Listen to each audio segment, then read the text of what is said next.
Assalamualaikum warahmatullahi wabarakatuh. Langsung saja awat kita mulai pembelajaran ini dengan berdoa terlebih dahulu. Rabbi zidni ilman warzuqni fahman. Ya Allah, tambahkanlah ilmuku dan berilah aku kepahaman. Awat, sebelumnya kita sudah masuk ke pembahasan tentang cara berpikir diakronik ya. Nah, sekarang kita masuk ke yang cara berpikir sinkronik dalam mempelajari sejarah. Ya.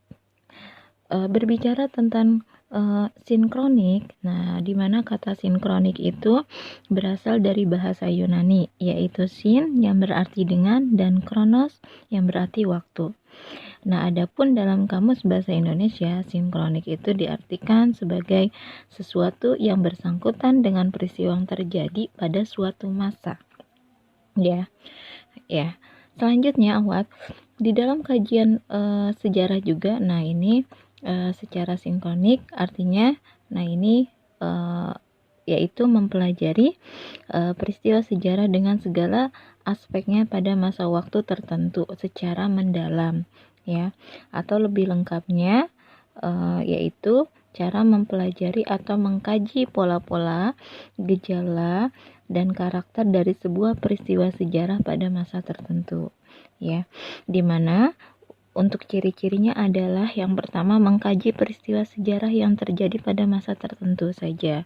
Yang kedua, menitik beratkan kajian peristiwa pada pola, gejala, dan karakternya. Jadi lebih menitik beratkan kepada gejalanya dan karakter ya dari sebuah peristiwa tersebut. Kemudian yang berikutnya bersifat horizontal. Ya, yang keempat tidak ada konsep perbandingan ya. Jadi kalau sinkronik itu tidak ada perbandingannya ya. Misalkan antara A dan B gitu ya. Nah, ini tidak ada seperti itu ya. Nah, kemudian yang kelima, cukupan kajiannya lebih sempit dari diakronik. Jadi dia lebih sempit daripada di diakronik. Yang keenam, kajiannya sistematis ya. Artinya teratur, kajiannya bersifat teratur ya.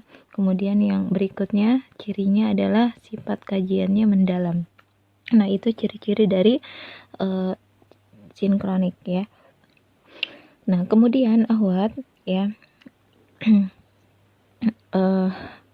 Sinkronik dalam sejarah juga diartikan sebagai kajian yang lebih menitik beratkan pada penelitian gejala yang meluas dari sebuah peristiwa, tetapi dengan waktu yang terbatas ya.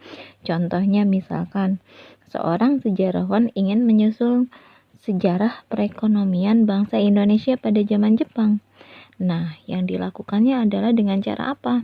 Meneliti dulu gejala atau fenomena perkembangan kehidupan ekonomi bangsa Indonesia yang terjadi pada masa penduduk Jepang itu saja.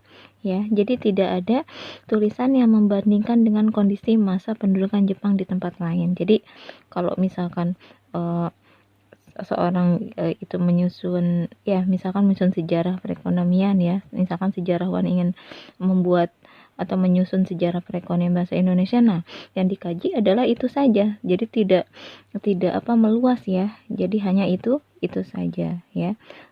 Jadi tidak ada tulisan yang membandingkan dengan kondisi ekonomi masa pendudukan Jepang di tempat lain ya. Nah, itu diantaranya ya. Jadi dia lebih intinya lebih ke jadi lebih ke itu saja ya, kajiannya lebih sempit ya, cakupannya kajiannya lebih sempit dari diakronik. Kemudian dia ya kajiannya lebih mendalam ya, jadi hanya mengkaji yang itu saja ya. Itu diantaranya cara berpikir sinkronik dalam mempelajari sejarah. Mungkin itu yang Ibu sampaikan. Ya, subhanakallahumma wa bihamdika asyhadu an la ilaha illa anta astaghfiruka wa atubu ilaik. Assalamualaikum warahmatullahi wabarakatuh.